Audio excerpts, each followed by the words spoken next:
Amigos, bienvenidos. Hace 20 años el autismo era considerado un diagnóstico marginal. Hoy, 1 de cada 160 niños en el mundo vive con algún trastorno del espectro autista. ¿Por qué? ¿Qué ha hecho que las estadísticas se disparen dramáticamente en el planeta? ¿Qué significa para determinados padres que su hijo sea diagnosticado con autismo? En el siguiente reportaje de María Cecilia Largacha daremos una amplia mirada a este tema que toca de cerca a miles de hogares ecuatorianos.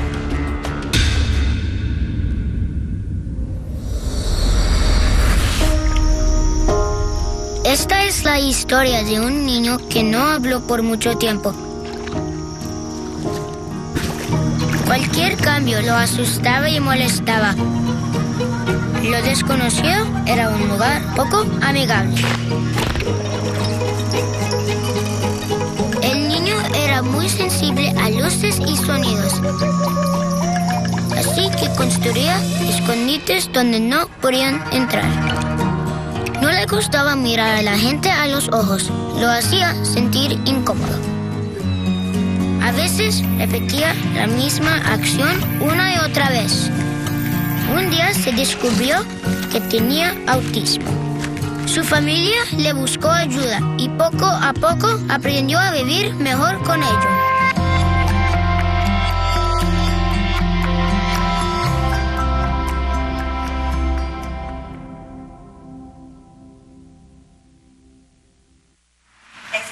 Lo que a él le gusta, ese juego. Mira, es de Super Smash Brothers. Es lo que a mí me gusta, ese juego. Y me ha tocado hacer una fila en que él puede estar ahí parado al lado de la ventanilla y que pase el otro. Y lo dejan ahí a un lado y que pase el otro porque simplemente lo ven con su balanceo o notan algún gesto, sus movimientos de mano. Entonces, ay, ese chico es raro. La verdad es que los padres sufren más, no por el trastorno o la condición que tiene su hijo, sino por la reacción que esta condición da en las otras personas.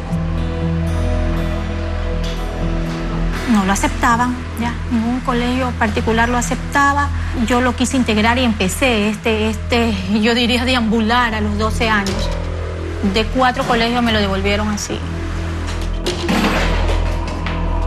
No sé si les pasa lo mismo, pero a veces uno tiene la impresión de que todo el mundo ha oído hablar de alguien, un amigo, el hijo de un pariente, un compañero de trabajo, diagnosticado con esta condición, autismo. Aunque realmente ese no es el término que uno debería usar. El término correcto es TEA, trastorno del espectro autista. Porque de lo que estamos hablando no es de una enfermedad, sino de todo un grupo de síntomas que tienen incluso nombres diferentes. Todo un abanico de condiciones que afectan en menor o mayor grado al desarrollo neurológico de un niño, pero que tienen todas características en común. Tienen 2 componentes que son los más importantes y a veces la gente solo conoce uno. Obviamente el uno es la dificultad para la interacción social y para la comunicación, que creo que todo el mundo está relacionado. Y el otro, en cambio, son los patrones restringidos y repetitivos, tanto de conducta como de pensamiento. Sus ideas son fijas, sus comportamientos son fijos, es muy rutinario, muy temático, y eso se debe a una falta en la flexibilidad mental. Santiago era un niño perfecto, nació por cesárea, sin complicaciones, buen peso, sano, aparentemente ninguna complicación, salvo que casi al año se empezaron a notar ciertas cosas que no estaban bien. Tardaba un poco en caminar, no miraba, aparentemente no escuchaba, porque uno le hablaba y el niño no fijaba la mirada, y no fijaba la mirada tampoco, ¿no? No hacía el normal balbuceo del niño que empieza a decir ma, pa, pa. No lo hacía. Lucrecia ya tenía hijos mayores, así que sabía que lo de Santiago no era normal.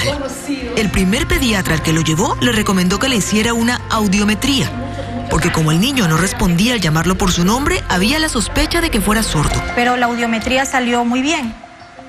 Él no era sordo, él escuchaba perfectamente.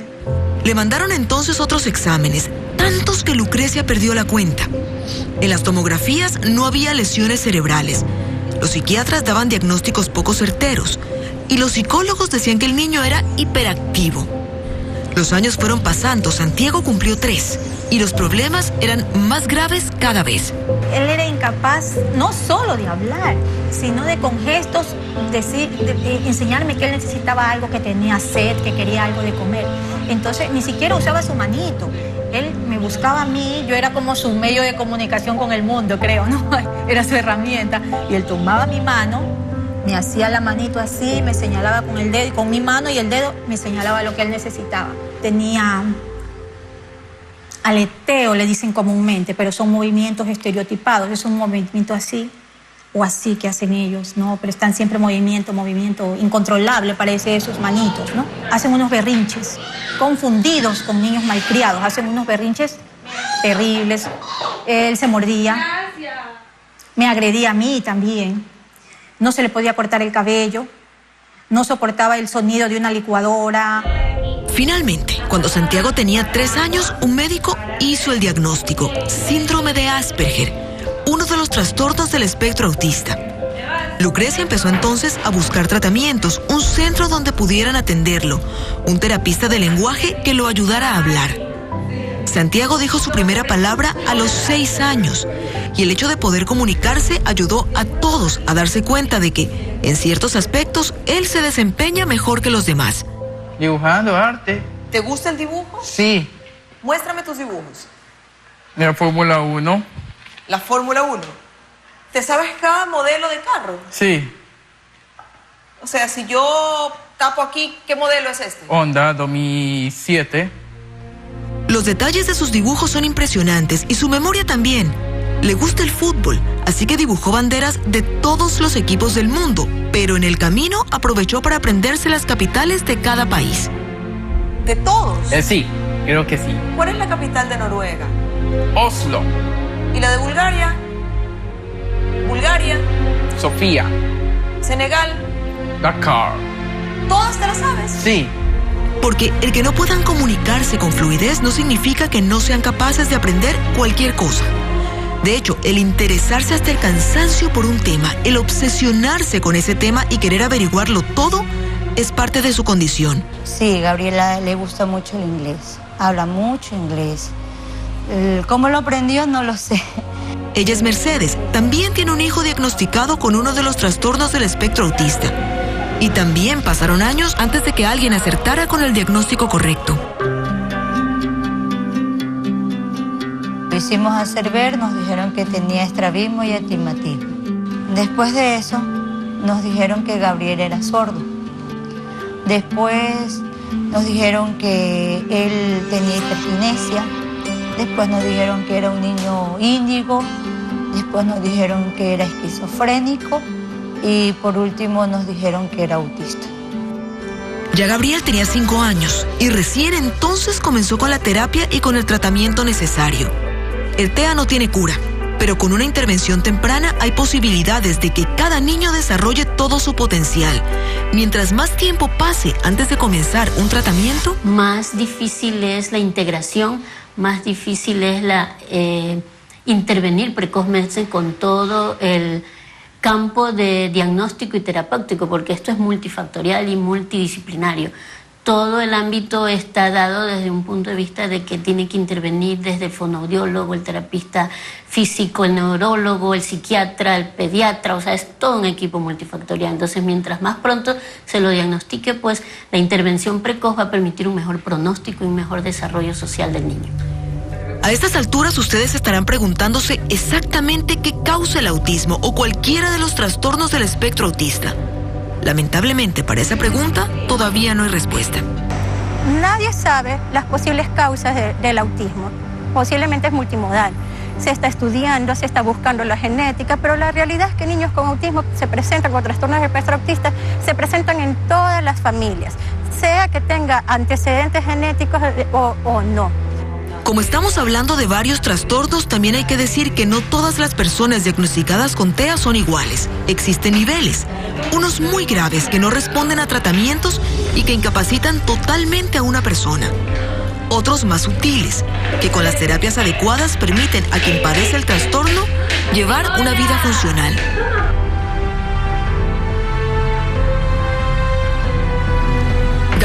ejemplo, estudió su vida entera en un plantel regular y no necesitó adaptaciones curriculares sino hasta su último año escolar. Mercedes, su madre, nos cuenta orgullosa que obtuvo uno de los mejores promedios, no solo de su colegio, sino de toda la ciudad. Él ha sido favorecido con el programa de jóvenes ejemplares de la Municipalidad de Guayaquil y ha sido favorecido con una computadora por sus notas. Tiene un promedio de 9,68. Pero eso no quiere decir que la vida escolar de Gabriel haya sido fácil. De hecho, fue todo lo contrario. Que las personas, los padres de familia, los alumnos, no han tolerado la presencia de Gabriel ahí, porque a veces él tiene un comportamiento que no le gusta el ruido, no le gustan los gritos, a veces ha sido hasta por sus notas. Muy pocos lo saludaban, interactuaban. ¿Y esto ha llegado a tal punto que ha tenido usted que retirarlo de escuelas o de paralelos? De escuela y de paralelo. Una vez lo tuve que retirar de la escuela, eso fue en sexto de básica, y el año pasado, a principios de este año tuvimos que hacer un cambio de paralelo en el colegio. Siempre lo que es desconocido crea rechazo.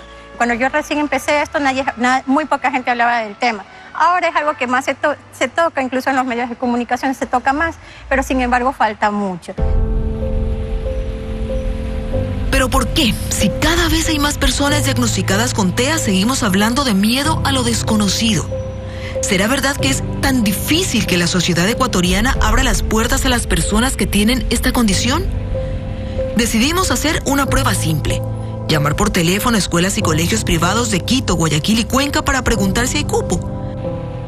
Les mostramos el resultado en un momento.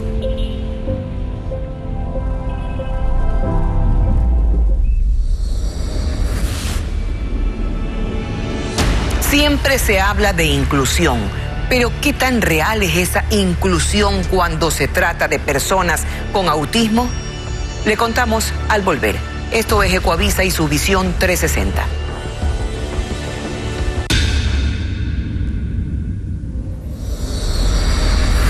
Quería saber si de casualidad ustedes tienen cupo para cuarto de básica. Sí, tenemos todavía.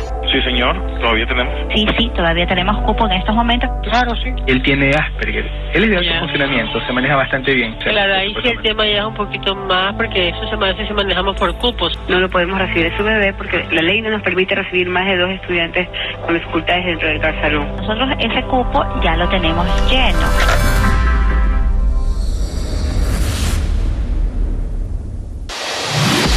La tensión aumenta. Hemos vivido una noche muy intensa. ¿Qué pareja pasará a la semana de la boda? Descúbrelo en Prueba de Amor. Lo más importante de la tecnología es lo que hacemos con ella. Conecta con la vida. Enseguida volvemos con más de Visión 360. Lunes 20. En Pichincha y Guayas. Andrés Madero, reforma laboral. Fernando Ibarra, acuerdo tripartito. César Monge, Odebrecht y las campañas electorales.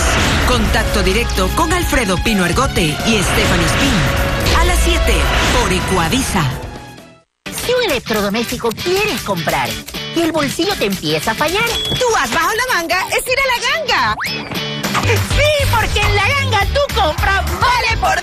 Lo comprado te lo llevas sin pagar y sales premiado con otro para disfrutar. Tú compras en La Ganga, te la puedes llevar regalada y premiada, sin rifas ni sorteos. Son 100 ganadores. Nadie te consiente como La Ganga, con el electrodoméstico que quieres, al plazo y crédito que te conviene, con el precio que nadie tiene.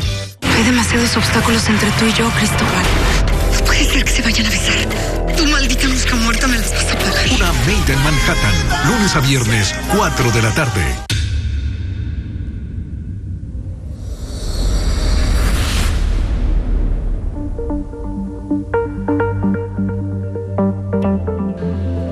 Las familias de quienes reciben un diagnóstico de un trastorno del espectro autista coinciden, sobre todo, en que sienten que la sociedad les cierra las puertas. Nos contaron, por ejemplo, que más allá de lo que dicen las leyes sobre inclusión, tratar de que un chico con TEA sea aceptado en un colegio es frustrante por las negativas expectativas constantes y hasta por la discriminación. Hicimos una prueba. Un productor de Visión 360 llamó a 30 colegios de Quito, Guayaquil y Cuenca para solicitar cupo. Quería saber si de casualidad ustedes tienen cupo para cuarto de básica. Sí, tenemos todavía. Sí, señor, todavía tenemos. Sí, todavía tenemos cupo en estos momentos. Claro, sí. Sí, tengo cupo. En ese momento sí tengo cupo para cuarto de básica, solo 2. Pero después explicó que necesitaba ese cupo para un niño con un trastorno del espectro autista. Y a él hace unos meses le diagnosticaron TEA, que es el trastorno del espectro autista. Y él tiene Asperger. Él es de alto funcionamiento, se maneja bastante bien. Y tiene una psicóloga externa, o sea, que lo ayuda, hace terapias un par de semanas. Claro, ahí sí el tema ya es un poquito más, porque eso se maneja si manejamos por cupos, son 2 cupos por cada salón, que es lo que nosotros podemos tener, y ahí sí no tenemos ya en este momento. El cupo ya lo tenemos lleno. Lo que pasa es que nosotros somos, bueno, para esa clase de trastornos no tenemos, ¿no? Lo que pasa es que nosotros trabajamos, nuestra institución trabaja en inclusión educativa, pero como política de la institución lo tenemos un caso por aula, ¿no? Y en este momento estamos con los cupos llenos en este aspecto.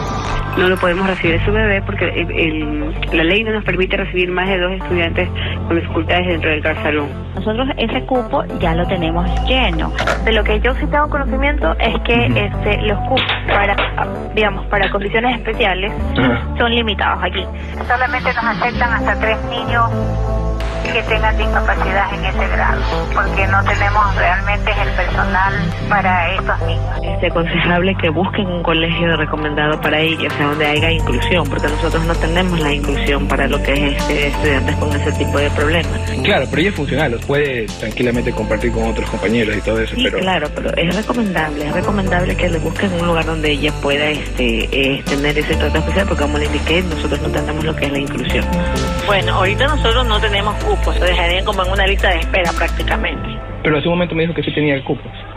Claro, tenemos cupos, sí, pero usted nunca me dijo que era un niño con TEA. Ese es otro tipo de cupos.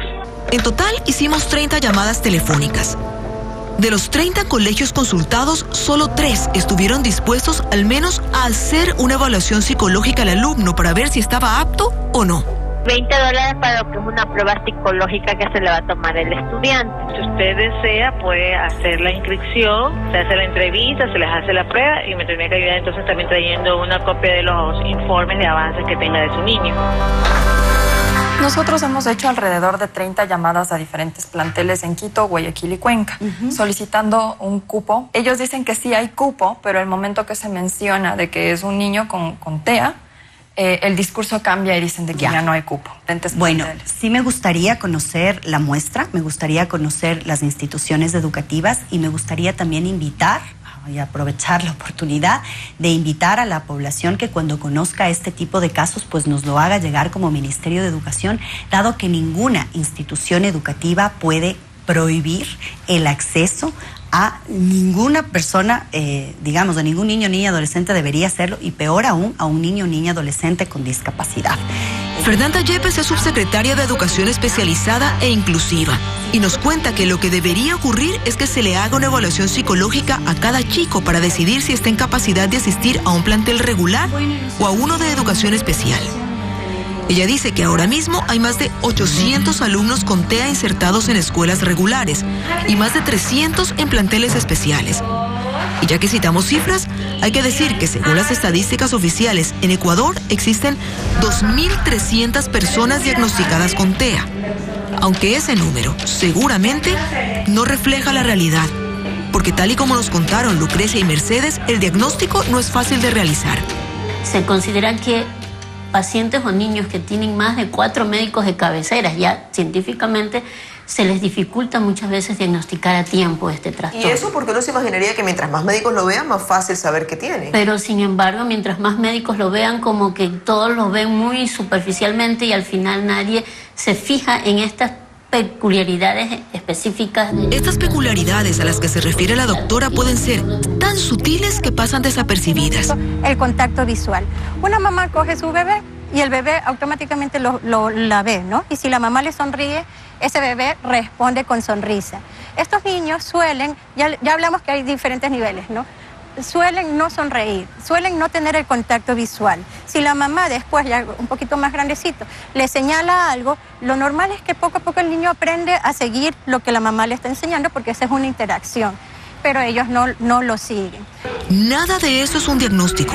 Son apenas signos que no deberían pasar desapercibidos. El problema es que a veces son los mismos padres los que no quieren ver. Porque aunque ellos puedan definir la posibilidad de que exista un trastorno en su comunicación, se les dificulta creer que es un problema. Entonces ellos esperan que el niño siga creciendo y ellos tienen la esperanza de que esto es pasajero, va a pasar. Cuando crezca ya no va a tener nada. Entonces comienza a ver la barrera diagnóstica porque lo minimizamos. Es decir, usted, por ejemplo, podría tener pacientes a los que ve con síntomas, se lo dice a los padres, pero los padres se cierran. Así es. Y en algunos casos el diagnóstico es tan difícil de realizar que no se realiza nunca. La gente crece con TEA y no entiende por qué no encaja, por qué no puede relacionarse normalmente con los demás. Yo los recreos siempre pasaba solo jugando con las orugas que habían en una escuela, o empezaba solo porque los profesores, no entendía yo cómo eran las clases y yo siempre me sentaba solito. Básicamente nunca hice un amigo, la gente siempre me veía como que lo veían como extraño. Ricardo tiene ahora 29 años y su niñez fue un recorrido constante por consultorios y por exámenes médicos. Su madre todavía recuerda lo que le decían los especialistas. Que era un niño malcriado, que la abuelita lo consentía demasiado, que era eso que básicamente siempre quería imponer, era manipulador, ya. Y con ese diagnóstico Ricardo creció, con muchos problemas, pero trató de hacer una vida lo más funcional posible. Sí, porque yo nunca he sido normal, nunca he tenido una relación sentimental siquiera con alguien larga. Fue a la universidad, se graduó de contador público, aplicó para una beca para estudiar un posgrado y se fue a Australia. Allá, sin embargo, sus problemas para socializar empeoraron hasta que se salieron de control. Vivía con compañeros en este caso de la sierra, que estaban estudiando la misma carrera que yo. Me terminé peleando con ellos por asuntos de mi forma de ser, más que todo, de mi forma de ser. Y al final de cuentas se me acumularon problemas en las clases, tuve una crisis. Y lo que hice fue, como yo desde el primer día, como siempre estaba acostumbrado a ir al psicólogo, porque siempre me han dicho que yo tengo algo, pero nadie me ha dicho qué es. Fui al psicólogo, el psicólogo estuvo varias veces evaluándome. ¿En Australia? En Australia, el psicólogo de la universidad. Y lo que aquí tardó toda una vida, allá tomó semanas. A Ricardo le diagnosticaron un trastorno del espectro autista y tuvo que esperar 25 años para saberlo. Pese a todo, terminó su maestría y ya con un título de 4º nivel y una explicación a lo que le ocurría, comenzó a buscar trabajo. El problema es que él volvió preparado, pero aquí no estaban preparados para él. Porque nadie me da oportunidad a mí para un puesto acorde a mi preparación, sino a un puesto de operativo. Yo nunca conseguí un trabajo profesional, como profesional, hasta la vez conseguí un trabajo. ¿Lo buscaste? Lo he buscado, porque he aplicado, en mi correo electrónico tengo unas 200 aplicaciones a correos electrónicos de empresas. Ricardo, en la entrevista tú a mí no me has mirado a los ojos ni un solo instante. ¿Por qué? Porque es difícil para mí, yo trato de verla, pero es como que me predispone. Siempre he sido así. No logro ver a los ojos porque es como que algo que me retrullera. Ok, ¿y cuando vas a una entrevista de trabajo te pasa lo mismo? Sí. De hecho, trato de verlos, pero muchas veces como ven como que bajo la mirada, o sea, es involuntario. ¿Te hacen pruebas psicológicas cuando vas a buscar empleo? Para mí es frustrante, créanme, porque eso no debería ser así. Yo tengo un carnet y no deberían tomarme pruebas psicológicas, porque tratan de ver una persona idónea abajo a lo que es la personalidad establecida. Si ellos quieren una persona, inclusive yo he hecho en multinacionales, pruebas psicológicas por correo electrónico y a los 5 minutos me llega un correo diciéndome que yo ya estoy fuera del proceso. Le toman los test psicológicos y no pasa los pruebas psicológicos. Y lo que él dice es como a una persona con discapacidad en silla de ruedas le quieran tomar pruebas de que salte, que camine.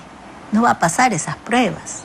Simplemente no es posible, no es justo, porque su fortaleza está en la mente, en lo que sabe, en su título que lo avala como máster en Economía y Gestión Ambiental.